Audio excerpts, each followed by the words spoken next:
Hi everyone, welcome. I'm down here in my wormery, and it was a week ago that I took a couple empty bins and I set them up with some fresh bedding, and those two bins have been just sitting around.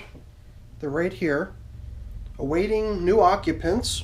And originally I thought that the worms that would be occupying those two new bins would be the worms from my so-called odd couple pair of bins. And those two bins are the ones that you see up here on the top shelf.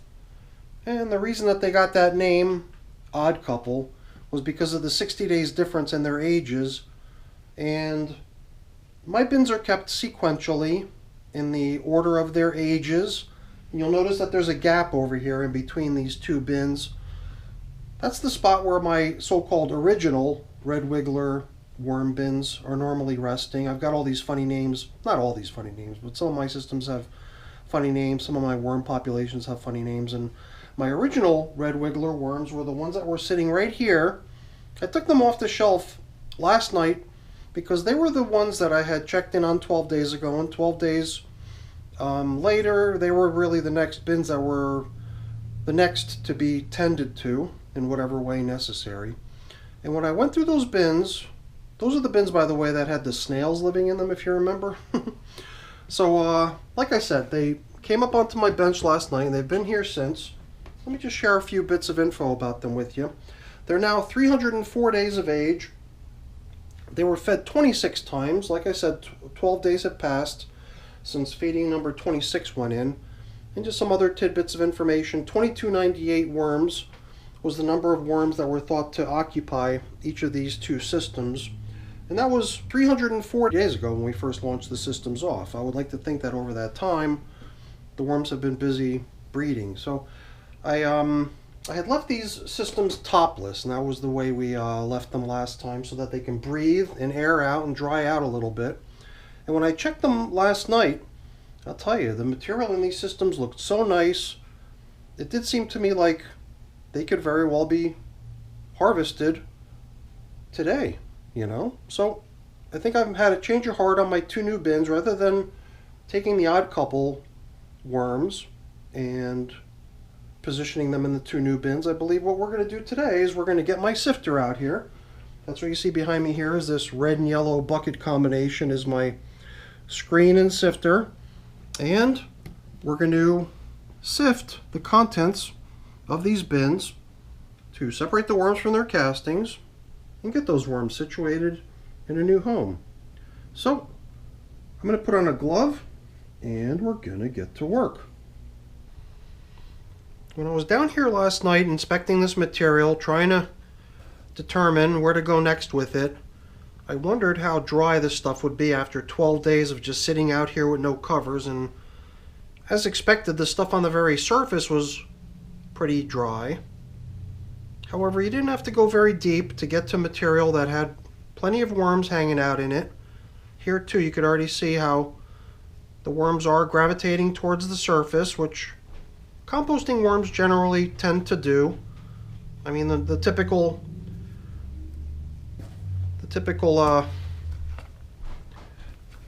material that the worms eat out in nature is the stuff that's out on the surface decomposing, stuff like leaf litter and things like that. So composting worms are generally thought to be surface feeding type worms, for surface dwelling type worms. Perhaps not necessarily surface dwelling all the time, but they do tend to go to the surface to look for food and to mate and do things like that. But as I was inspecting the material, I came to notice just how nice and granular this stuff was. I found very few chunks of material that was sticking together into clumps, and larger objects, which I thought were clumps of material, were really just old leftover bits of very slow composting food items, such as corn cob that you see here, all stuff that I believe the screen should capture. So I guess we're just going to go for it, you know. We're going to start moving the material over into the screen, giving the stuff a little bit of a shake, and what's going to end up down in the red bucket is going to be a whole bunch of really beautiful worm castings. Possibly a number of worms will make their way down there too. And the stuff that's going to remain in the screen is going to be any sort of leftover chunks of stuff that didn't break down. Stuff like food scraps and maybe other things, but the primary thing that I'm expecting to capture in the screen are the worms themselves. So let's go ahead and shake this first batch and see what we end up with. I usually don't put that much stuff into the screen. I figured I would just try to push it a little bit and see what we can do in terms of loading up the sifter. Seems to me like there's a little bit of it that's adhering to the screen. But after we finish jostling it around, we're left with little chunks of material that still didn't break apart, little bits of stuff that might actually just be castings that might be too damp and stuck together. There's also chunks of leftover food items. But I think the main event here is the capture of the worms that were in that material. So I've got this little container here that we're going to empty after each screening with our collected worms and leftover food bits. And I guess, as you can see, the finished castings that we collected as a result of this process do have a good number of worms in it. I mean, most of them have started burrowing down, but you can see this process is not terribly thorough. A fairly large number of worms do make it through the screen. And what I typically do after this process is that I attempt to bait the worms out of that material. So I'll just put it into a tray, set up a bait station, some sort of a little haven of fresh bedding and food and moisture that the worms will tend to remain in should they happen upon it.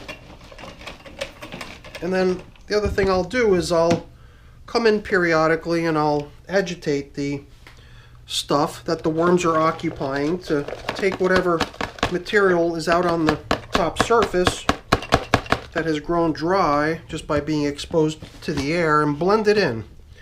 Blend it into the material at large so that over time the material gets drier and drier, causing the worms to want to be in it less and less. And over time, sometimes not even all that much time has to pass, the worms just simply exit the finished castings on their own, and then they can get collected up out of the baiting solution or the baiting mechanism. I've got a few plastic trays that have a bunch of holes in the bottom that I use as those baiting mechanisms. So my idea was to do exactly that. Take all those lovely castings and kind of hold off on using the material out in the garden. It's still a little bit early for gardening in my region anyway still. So that material will simply sit in a tray, gradually drying, becoming less and less hospitable for worms to stay in, and the bait box that I set up will eventually end up housing all the worms that end up becoming stragglers that were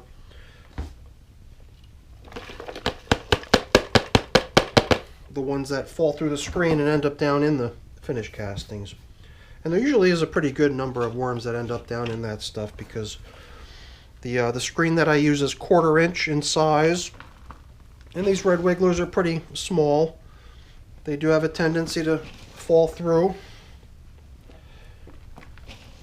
But I must say, compared to the other method that I used to use, which was sort of similar to this in a way, the way I used to separate the worms from the castings used to be the method where you allow time for the worms to dive down into the material and then you would gradually skim off the top surface of stuff which the worms have burrowed out of, and then you'd be left with just a pile of worms in the end.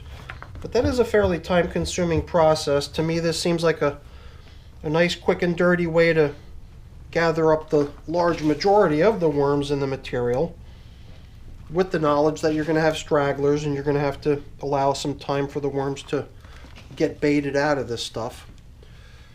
I've also used other methods to separate worms from their castings. Another of my favorite methods used to be the method of migration, where you would set up a portion of the bin so that the worms would gravitate over to that side of the bin, since it's got a whole bunch of nice fresh bedding and food in it, whereas the material that they're occupying might be becoming a little bit devoid of fresh foods and bedding and even moisture.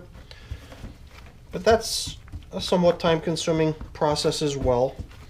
This to me has become more and more appealing just because of the fairly quick speed with which you can get the majority of the worms separated from the material that they occupy.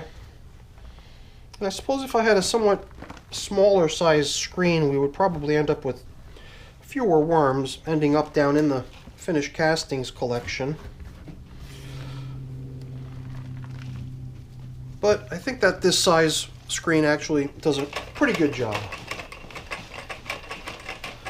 So, I think we're now, according to the timer on my camera, we're only about 9 minutes into filming this, and we're pretty much done with this batch of worms getting separated from the material that they occupy. Not all the worms, naturally, just a good many of them. And then when we're down to only a little bit remaining, oops, looks like we had a couple that, oops, I gotta get that little guy off the ground. Oh, another one over here.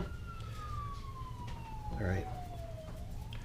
You know what? I'll get that little guy at the end. I just want to turn my container upside down to empty it down into the screening mechanism.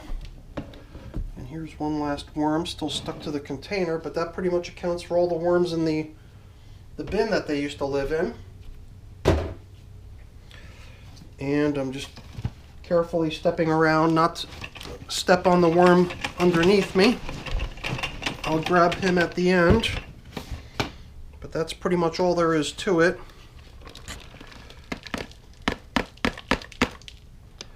And it's certainly an imperfect process. It's a little bit messy, as you can see, especially when things are flying around like this. But what we're left with here is a batch of really fine castings in the red bucket, and a container that still has some residual materials that got caught, little sticks and stems and leftover food scraps, and perhaps some material that was still too damp to flake apart. But I really don't mind taking the worms into their new environment with a little bit of familiar material like this, so that they can remain in this and be comfortable and content until such a time that they're, you know, okay to start wandering into the fresh material that that makes up their new home. So I'm going to do the same process to bin number 2, which I don't think needs to be captured on film. It's pretty much going to be a carbon copy of what we did here. So let me get that taken care of, and I'll catch up with you when that's a done deal. Alrighty, flash forward 5-10 minutes, whatever amount of time that took. It's bin number 2 has now been processed really quick. Just so you know, as part of resetting to get bin number 2 taken care of, I emptied the red bucket with all the material that we sifted out of bin number 1 and put it back into bin number 1. So this is all the material that I sifted here in bin number 2, and then all the worms that we collected out of bin number 1 were transferred over into this container here, since the somewhat larger opening on this one was easier for me to use as a target for emptying the worms and the large chunk materials that got captured.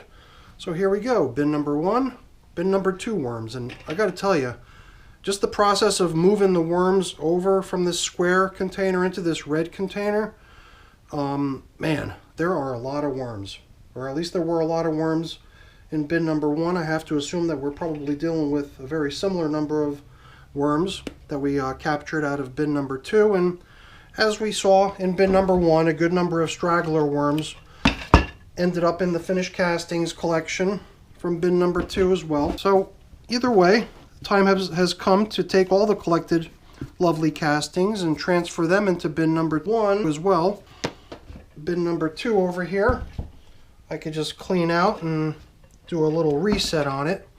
But I think the next thing to do is to get the freshly built containers into which these worms are going to get relocated and proceed to the release of the worms.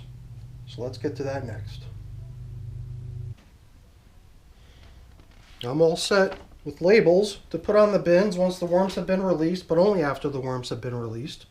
So the worms we collected out of bin number 2 of their old home are going to be the ones that we drop into bin number 2 in their new home.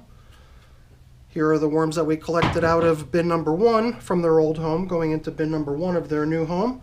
So I figured we would just drop them in. Let's not wait any longer. Well, here we go. Let's invert. That went a little bit better than I expected.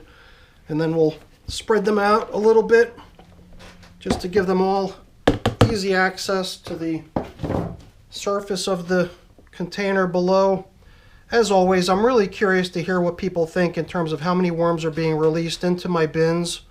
So please leave a comment. Let me know what you think in terms of how many worms we just released into each of these systems. I mean, I usually like to think that when I've got bins like this that they're pretty equal in numbers, but who knows.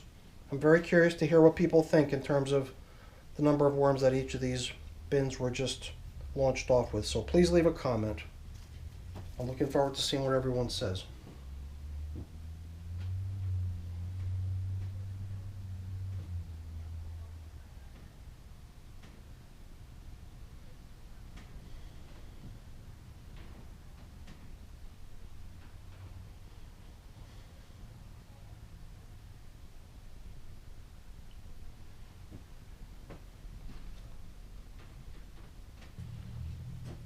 All things considered, the stuff that got caught in the screen is not bad. Little sticks, some stuff that looks to me like perhaps the stem of a banana. I see seeds from, I believe these must be like pumpkin seeds, and various other things, but not much. I believe that the majority of what was caught in the screen was worms, and I am still going to have to return to take care of putting a bait station into the box number 1 of their old home, into which I combined all the sifted castings. But sometimes I don't do that right away. Sometimes I'll just let this stuff sit around a little bit and I'll get back to it another day or just later in the day. Most of the time I don't even capture that on film. Perhaps that might be worth creating a video about, because some people might be interested in that, although I don't even know if I've ever documented that. And as far as these bins go, we're really down to just one order of business other than getting stuff covered up and put back on the shelf, and I think most of you know what that is. So why don't I take care of getting things here covered up and put back on the shelf, and we'll regroup for that final order of business. Please join me, everyone, in welcoming the 2 newest systems in my wormery. Original Red Wigglers bin number 1. Original Red Wigglers bin number 2. And another little loose end, which I believe I'll take care of another day. Perhaps I'll even prepare a video on it. Is going to be the baiting of the material that we harvested. I mean, if we really wanted to, you could just use this stuff out in the garden as is. The plants would love it.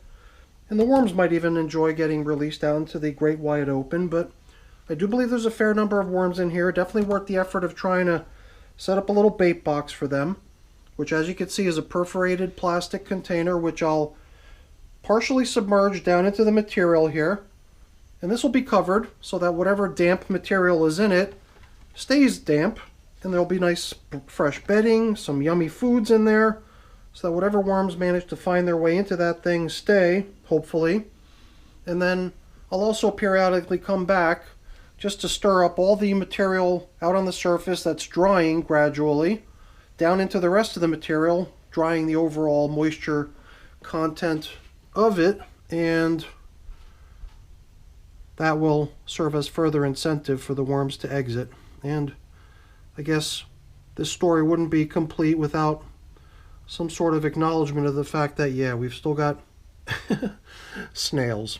Kind of makes me wonder whether the snails are going to all be down here within the finished castings, or could some of them have made it over into the new bins with the worms themselves. So, whatever, I guess we'll see. That's it for the video, everyone. Hopefully you enjoyed it. If you did, as always, please don't forget to leave me a quick thumbs up before you go. That's always really appreciated.